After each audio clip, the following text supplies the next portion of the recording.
Ezekiel chapter 47. The man brought me back to the entrance of the temple, and I saw water coming out from under the threshold of the temple toward the east, for the temple faced east. The water was coming down from under the south side of the temple, south of the altar. He then brought me out through the north gate and led me around the outside of the outer gate facing east, and the water was flowing from the south side. As the man went eastward with a measuring line in his hand, he measured off 1,000 cubits, and then led me through water that was ankle deep. He measured off another 1,000 cubits, and led me through water that was knee deep.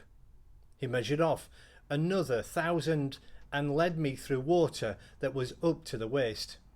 He measured off another 1,000, but now it was a river that I could not cross, because the water had risen and was deep enough to swim in, a river that no one could cross. He asked me, "Son of man, do you see this?" Then he led me back to the back of the river, where, when I arrived there, I saw a great number of trees on each side of the river. He said to me, "This water flows toward the eastern regions and goes down into Arabah, where it enters the sea. When it empties into the sea, the water there becomes fresh. Swarms of living creatures will live wherever the water flows. There will be large numbers of fish, because this water flows there and makes the salt water fresh. So where the river flows, everything will live. Fishermen will stand along the shore. From En Gedi to En Eglaim, there will be places for spreading the nets. The fish will be of many kind, like the fish of the great sea. But the swamps and marshes will not become fresh. They will be left for salt. Fruit trees of all kind will grow on both banks of the river. Their leaves will not wither, nor will their fruit fail. Every month they will bear, because the water from the sanctuary flows to them. Their fruit will serve for food, and their leaves for healing." This is what the Sovereign Lord says. "These are the boundaries by which you are to divide the land for an inheritance among the 12 tribes of Israel, with 2 portions for Joseph. You are to divide it equally among them, because I swore with uplifted hand to give it to your forefathers. This land will become your inheritance. This is to be the boundary of the land.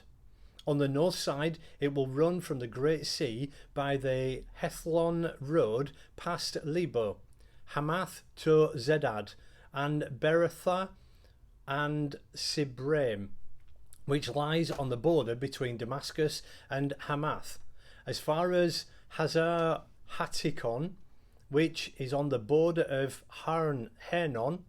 The boundary will extend from the sea to Hazar Enan, along the northern border of Damascus, with the border of Hamath to the north.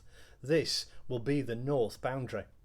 On the east side, the boundary will run between Hauran and Damascus, along the Jordan between Gilead and the land of Israel, to the eastern sea as far as Tamar.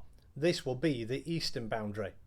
On the south side, it will run from Tamar as far as the waters of Meribah Kadesh, then along Wadi of Egypt to the Great Sea. This will be the south boundary. On the west side, the Great Sea will be the boundary to a point opposite Lebo Hamath. This will be the western boundary. You are to distribute the land among yourselves according to the tribes of Israel. You are to allot it as an inheritance for yourselves, and for the aliens who have settled among you, and who have children. You are to consider them as native-born Israelites. Along with you, they are to be allotted an inheritance among the tribes of Israel. In whatever tribe the alien settles, you are to give him his inheritance, declares the Sovereign Lord.